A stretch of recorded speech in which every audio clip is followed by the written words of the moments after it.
Dead Men Tales is brought to you by SupplyHouse.com, home to over 180,000 plumbing, heating, and HVAC supplies. SupplyHouse.com launched their official app for pros on the go, bringing everything you need right to your fingertips. This fast shopping experience offers the ability to manage safe carts, scan barcodes, and quickly reorder products. Download the SupplyHouse.com app today on any Apple or Android phone for fast shopping on the go. From HeatingHelp.com, it's Dead Men Tales. I'm Dan Holohan. Bryant Park serves as the backyard to the Maine, New York City Public Library, and it is a jewel. Back in the 70s, though, it was a dump. It was a place where you would go to be hit over the head and robbed. Not so anymore. Looking down from West 40th Street is the 36-story Bryant Park Hotel, which is fronted with black brick designed to look solid like anthracite coal. The castellated roof of this gorgeous landmark building is made of gold-colored bricks, which simulates fire. This is the old American Radiator Building, and it stands as a monument to the once great promise of hydronic heating in America. The basement, now a bar, was once a showroom for radiators and boilers. People came from near and far to marvel at the components of central heating. Imagine that. The American Radiator Company eventually blended into American Standard, and that company replaced the radiators and boilers in the huge showroom with plumbing fixtures. The radiators and boilers just got flushed. Then the Japanese bought the building and kept it vacant for years. That was sad to watch. Then, in 1998, after a small carousel and great lawn replaced the lead pipes and other bludgeons in Bryant Park, a developer bought the building and turned it into this crazy expensive hotel. There's a small bronze plaque near the front door that feebly whispers what once was. Few people stop to read it. John Bartlett Pierce was born in Emden, Maine, about 65 miles west of Bangor. It gets very cold there. He was born on June 2, 1843, into two of the state's oldest families. They had money, so he attended Westbrook Seminary, survived the Civil War, and went to work at the age of 25 as a clerk in a New Hampshire hardware store. 5 years later, he moved to Buffalo, New York, and opened a hardware store where he began to dabble in the installation of steam and hot water boilers and radiators, a very new business at the time. In 1880, he built a small factory in Buffalo, New York, where he made steel boilers. In 1882, he opened a second factory, this one in Westfield, Massachusetts, where he made cast iron radiators. He and other such hydronic pioneers did so well with these boilers and radiators that they decided to merge their efforts into the American Radiator Company. John Bartlett Pierce was the first vice president of that grand American conglomerate, and he remained a director until he died in 1917.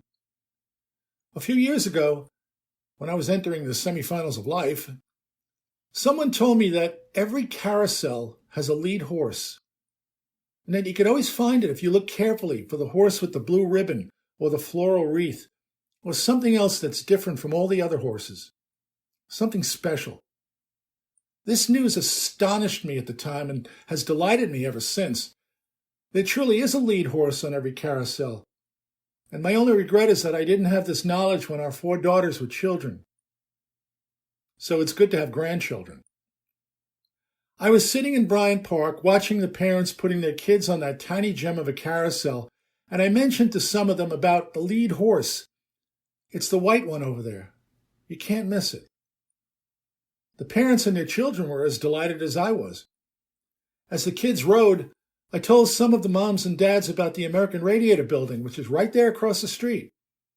I explained about the gold-colored bricks and the castellated roof and the black bricks on the front and how they represent fire and coal, massiveness and stability.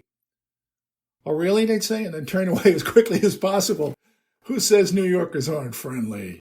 Well, the American Radiator Company was the lead horse in the hydronic heating business for decades. They were instrumental in researching and engineering so many of the things we today take for granted. I can't pass that building without remembering all of this and appreciating it. They changed America.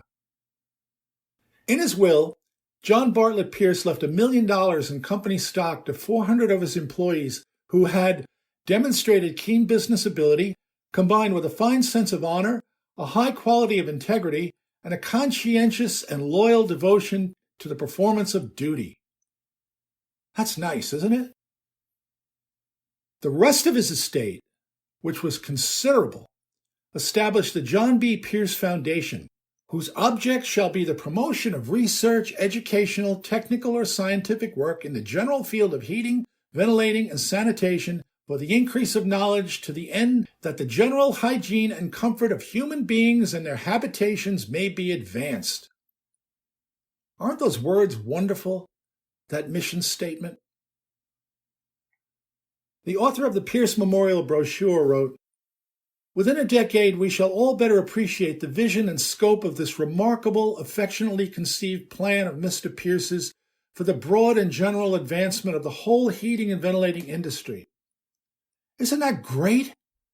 There exists today this huge fund established all those years ago to research better ways to heat, ventilate, and plumb buildings.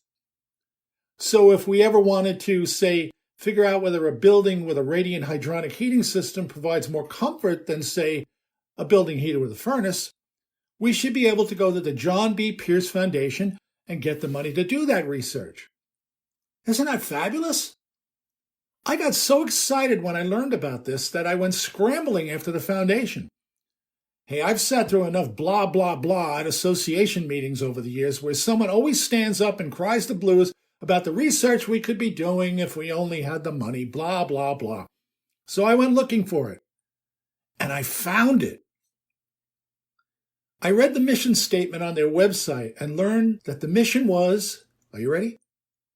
To conduct basic research on the interactions between physiological systems and the stresses imposed by the modern environment with the goal of optimizing these interactions to improve human health and comfort. Isn't that grand? It's sort of what the late, great John Bartlett Pierce said, don't you think? He wanted the money to go toward research, educational, technical, or scientific work in the general field of heating, ventilation, and sanitation for the increase of knowledge to the end that the general hygiene and comfort of human beings and their habitations may be advanced. Got it. So click through the current website and learn what they do. The foundation is located at Yale University, and they are currently doing research in the following areas: affective sensory neuroscience, cellular neurophysiology, exercise and metabolic physiology, integrated environmental physiology, oral and cutaneous sensitivity, executive and motivational control, neural coding and multimodal integration of flavor, neurobiology of feeding, respiratory and sleep physiology, and last but not least, sensory information processing. See any boilers or radiators in there? How about ventilation or sanitary systems? Comfort and hygiene? At its start, the Pierce Foundation provided the funding for the Bureau of Research of the American Society of Heating and Ventilating Engineers, which eventually became ASHRAE. Somewhere along the way, the money got away from ASHRAE. It's at Yale now, doing what I suppose is very noble work. But I wonder what Mr. Pierce would have thought of all of this. He was this kid from Maine who worked in a hardware store and fell in love with hydronic heating. He went on to build a tall building in New York City that looks like a coal fire. There's a tiny carousel across the street and the children are laughing. And there are also thousands of big buildings with cracked open windows filled with uncomfortable people just nearby. I think Mr. Pierce would have liked to see that money stay in the hydronic world. But he died. And so apparently did his dream. Think about that the next time you listen to someone cry the blues over how we don't have the money to do basic unbiased research into the science of hydronic heating, because we once did. I hope you learned from that story. And if so, go spread the word. And if you haven't already, please subscribe to this podcast, because I've got many more Dead Man Tales to share with you. Thanks for being here. It means a lot. Thanks.